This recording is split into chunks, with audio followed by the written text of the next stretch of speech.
Nasci em 27 de outubro de 1892 em Quebrangulo, Alagoas, de onde saí com 2 anos.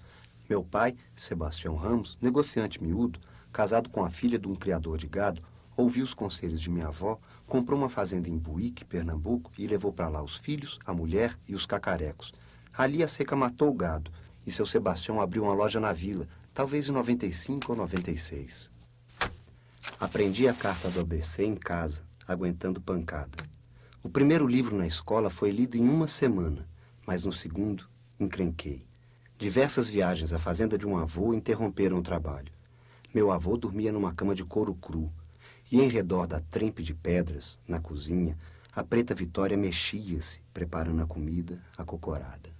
2 currais, o chiqueiro das cabras, meninos e cachorros numerosos soltos no pátio, cobras em quantidade. Nesse meio, na vila, passei os meus primeiros anos. Essa paisagem da infância, vamos dizer, que é crucial para o escritor. Quer dizer, o que ele vivenciou naqueles momentos de formação, né? Quer dizer, quando ele também conhece o mundo e se conhece para o mundo, quer dizer, quando ele se abre para o mundo. Aos 10 anos, Jerônimo Barreto apresentou a índios, reis, aventureiros e sedutoras donzelas.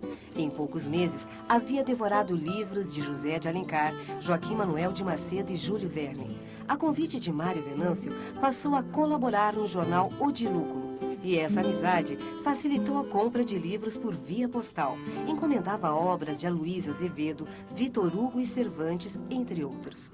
Terminado o curso primário, foi estudar em Maceió. Disciplinado, estudava com dedicação o português, o latim, o inglês, o francês e o italiano. Nessa época, escreveu sonetos para a revista O Malho, do Rio de Janeiro, e publicou poemas no Jornal de Alagoas e no Correio de Maceió. Em 1910, após concluir o ginásio, foi morar em Palmeira dos Índios e passou a cuidar da loja de seu pai. Em começo de 14, enjoado da loja de fazendas de meu pai, vim para o Rio, onde me empreguei como foca de revisão. Nunca passei disso.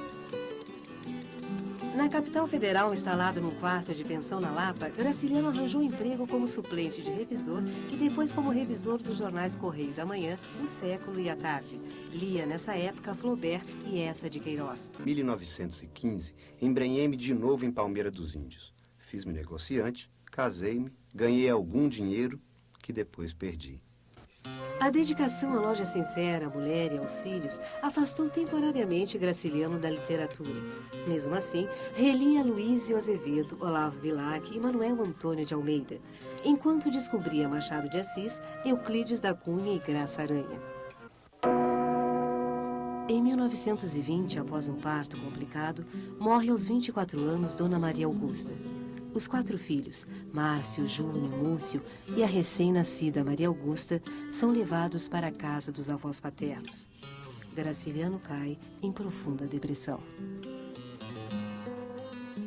Com o passar do tempo, foi se reequilibrando emocionalmente. Voltou a lecionar e, em 1921, o vigário da paróquia, padre Francisco Xavier de Macedo, o convidou para colaborar no jornal O Índio. Apesar de ateu, confesso, ele e o padre se entendiam muito bem. Voltou a escrever e a literatura o salvou. Entre 1924 e 25, escreveu 3 contos que seriam os embriões de seus 3 primeiros romances, Caetés, São Bernardo e Angústia. Em 1926, nomeado presidente da Junta Escolar de Palmeira dos Índios, impressionou pela honradez e empenho com que exerceu a função. Um ano depois, foi escolhido pelos chefes políticos para concorrer à prefeitura municipal.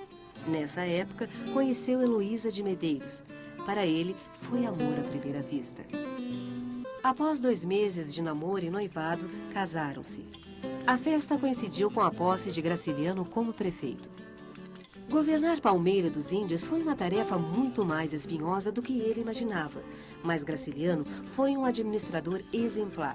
acertou as contas da prefeitura, instruiu os fiscais a cobrar os impostos com rigor, acabou com as isenções de tributos que beneficiavam os grandes proprietários, determinou a limpeza das ruas e criou um código de posturas que regulamentava os direitos e deveres dos cidadãos e do poder público. O estilo inusitado dos relatórios de Graciliano, escritos com vivacidade, ironia e apuro, chamou a atenção e tais documentos foram publicados em jornais de Maceió, Recife e Rio de Janeiro.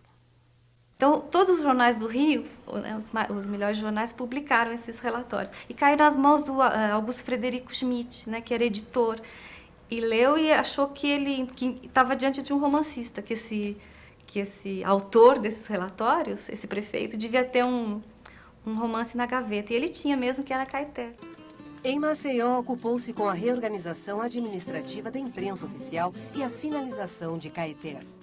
Em poucos meses, Graciliano revolucionou o ensino no estado, triplicou o número de vagas e material escolar, criou a merenda e a compra de uniformes para os alunos pobres. A aversão de Graciliano ao clientelismo, aos favorecimentos e ao tráfico de influências provocou descontentamentos e o fez perder a sustentação política. Para contrabalançar as dificuldades nos 2 anos em que dirigiu a instrução pública, foram editados seus 2 primeiros livros. Em 1933, Caetés, e em 34, São Bernardo, eleito pela crítica como a grande revelação literária do ciclo regionalista da década de 30. Após a fracassada rebelião comunista de dezembro de 1935 no Rio Grande do Norte, foi decretado o estado de sítio e ficaram suspensas as garantias constitucionais. Com o apoio do Exército, Getúlio Vargas desencadeou em todo o país uma operação arrastão para desarticular qualquer tipo de oposição a seu governo. Mesmo sem ter qualquer tipo de ligação com o Partido Comunista, Graciliano foi ameaçado diversas vezes por telefonemas anônimos. E uma parenta ligada aos integralistas, grupo de inspiração fascista, o avisou de que sua cabeça estava a prêmio por sua amizade com os comunistas do Café Central. Depois ele é nomeado diretor da instrução pública, né, do estado de Alagoas, que era o secretário de Educação, né? E é dessa função que ele é levado preso em 36. Um oficial pede que ele dê uma terceira chance para uma sobrinha, uma terceira época. E Graciliano disse que não, que só se a sobrinha dele fosse um gênio, né? Ela não passou o ano todo. Sua sobrinha não é nenhum gênio, suponho. É o que ela é, um gênio. E o sujeito volta várias vezes e ele nega. Que demora, Tenente. E, curiosamente, é o mesmo sujeito que o leva preso, né? Então, parece que ele é preso por uma denúncia anônima nessa época em que o integralismo estava triunfando, né? Depois do levante comunista, né, de 35, das perseguições e dessas denúncias anônimas. No Rio, depois de passar por uma triagem na casa de detenção, foi levado para o pavilhão dos primários, na ala reservada aos presos políticos. Graciliano sentia-se como um corpo estranho entre os radicais que comandavam um coletivo de presos, mas acabou fazendo amigos nas conversas literárias, nos grupos de estudos e jogos de cartas. Após 20 dias, foi transferido para a colônia correcional de 2 Rios, o tenebroso presídio da Ilha Grande. Vocês não vieram aqui para eu te corrigir. Vocês estão aqui para morrer. Estão me ouvindo? Vocês estão aqui para morrer. Na Ilha Grande, sob um regime de terror, Graciliano abateu-se fisicamente, a ponto de um médico lhe dar 65 anos quando tinha apenas 43. 8 dias depois, foi transferido de volta para o pavilhão dos primários. Sem processo ou culpa formada e sem ter sido interrogado uma única vez, cumpriu 10 meses e 10 dias de cadeia. Pura retaliação política. Foi libertado em janeiro de 1937, envelhecido e exausto. Ao sair da prisão, Graciliano resolveu ficar definitivamente no Rio. Hospedou-se na casa de José Lins do Rego, enquanto Heloísa retornava a Maceió para cuidar dos filhos e aguardar o reencontro, assim que a situação financeira o permitisse. José Lins o introduziu nos redutos da intelectualidade carioca, como as livrarias José Olímpio e Garnier, os cafés Vermelhinho e Amarelinho e a Taberna da Glória. Em fevereiro de 1937, mudou-se para uma pensão no Catete com a ajuda de Rubem Braga. Em maio, Heloísa e as filhas Luísa e Clara juntaram-se a Graciliano na pensão, onde escreveu os contos que originaram Vidas Secas.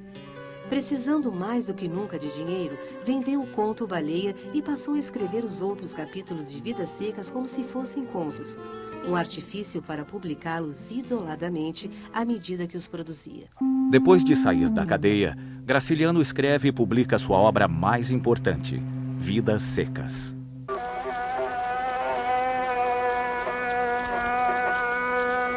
Em Vidas Secas você já vê ali o drama a partir do começo, né, do livro. Quer dizer, eles já são retirantes, quer dizer, a condição deles de, vamos dizer, de classe social, né, é a mais adversa possível, né.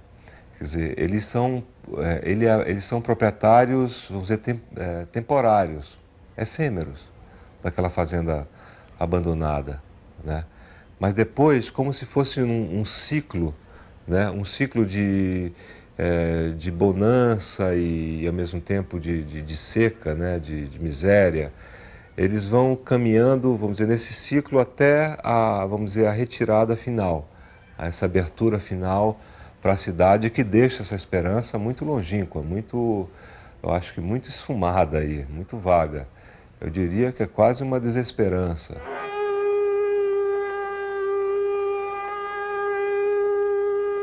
Vidas Secas se transformou num livro meio ícone, não é? Daqueles que servem sempre de referência a um certo estilo, aquilo que muitos consideram como o exemplo mais bem acabado dessa prosa do romance regionalista. Foi quase como um ponto de inflexão da literatura brasileira, do romance brasileiro, né? Quer dizer, falar de um drama humano de uma forma tão concisa. O que eu acho maravilhoso é como ele, vamos dizer, fala da seca, né? Quer dizer, essa carência da água, essa carência vamos dizer, do alimento, quer dizer, a fome, essa fome mesmo, esse drama social que está em Vidas Secas, se reflete ou interage muito bem com a linguagem, que também desprovida de qualquer excesso. Chegariam a uma terra distante, esqueceriam a caatinga, onde havia montes baixos, cascalhos, rios secos, espinho, urubus, bichos morrendo, gente morrendo. Não voltariam nunca mais, resistiriam à saudade que ataca os sertanejos na mata. Então, eles eram bois para morrer tristes por falta de espinhos. Há também em Vidas Secas essa mudança, vamos dizer, de narrador da primeira para a terceira pessoa. Só que é um discurso indireto, vamos dizer, um discurso direto livre. Ele é narrado na terceira pessoa, mas há monólogos vamos dizer, nesse narrador na terceira pessoa. Há um monólogo interior. Até a cachorra, a baleia, ela pensa e delira. Nunca me esqueço naquele momento em que ela está com fome. Ela está, vamos dizer, pouco antes de morrer, e ela começa a imaginar um paraíso de preás, né? Ela começa a pensar preás gordos.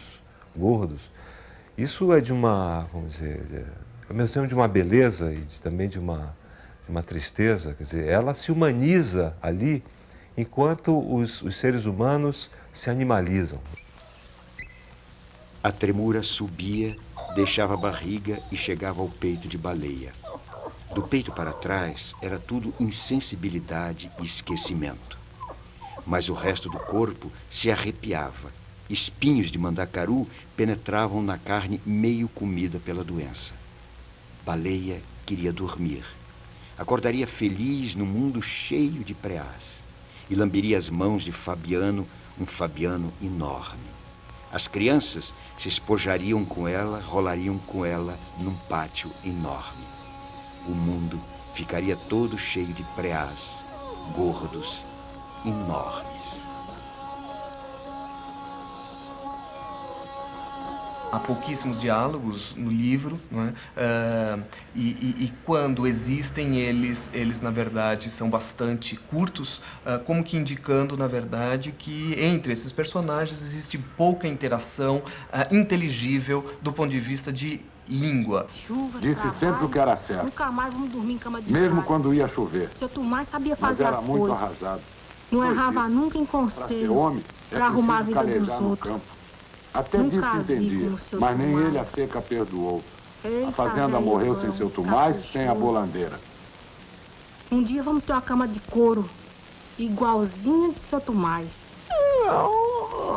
Ele fala até em termos de interjeição gutural que mais uma vez, não é, rebaixa esses personagens a um nível animalesco, não é? Não num sentido exatamente pejorativo, não no sentido de ridicularizá-los, mas talvez para mostrar o quanto, na verdade, eles estão submetidos a uma situação bastante limitadora das suas potencialidades humanas. Os personagens dele vão atrás da linguagem, né? Vão atrás da palavra certa para dizer, para se expressar, e não acham, né? Aqueles meninos em Vidas Secas, eles não conseguem, né, falar o que eles querem dizer. E a forma do romance também é impressionante, porque são quadros, como se fossem quadros. Você pode ler, às vezes, você pode extrair um quadro e ler separadamente. De fato, dentro do aspecto estrutural, é uma narrativa completamente fragmentada. Por trás disso, no entanto, na versão final da obra, o Graciliano escolheu colocar como primeiro e último capítulos, não é, justamente os capítulos que mostram os retirantes, a família do Fabiano fugindo da seca, não é? E depois, no último, novamente, a mesma situação se repete. Parece que então está instituída uma estrutura circular na obra, não é? de um ciclo que se repete interminavelmente.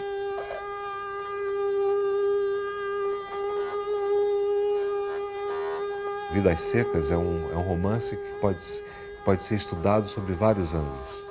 Pelo lado da forma, pelo lado do conhecimento da região, do drama social humano de um jovem brasileiro, né, que percebe que ali há um drama que perdura, né? Como eu falei, quer dizer, há ainda, o Brasil é também um Brasil de muitos fabianos ainda, né? E pelo lado da linguagem também. Ali há um vocabulário que um jovem muitas vezes desconhece, né? Um jovem acostumado a, vamos dizer, só a imagem visual, né? Ele desconhece aquela linguagem, aquele vocabulário. Então isso enriquece muito, porque ele tá dando uma enorme contribuição para a língua brasileira, para a língua portuguesa, né? Para a língua portuguesa, que tem a ver com a fala do sertanejo e tem a ver com a construção também do próprio Graciliano. Apesar da fama, a impossibilidade de sobreviver apenas da literatura era cada vez mais evidente para Graciliano. Em agosto de 1939, por influência de Carlos Drummond de Andrade, foi nomeado inspetor de ensino do Distrito Federal, ainda no governo Vargas. Aceitou o cargo por absoluta necessidade. Graciliano para de escrever romances, se dedicando aos contos, narrativas infantis, crônicas e, principalmente, memórias. Em março de 1953, enquanto escrevia Memórias do Cárcere, Graciliano Ramos morre. Um câncer no pulmão paralisava a caneta do homem que tirava os brincos da literatura.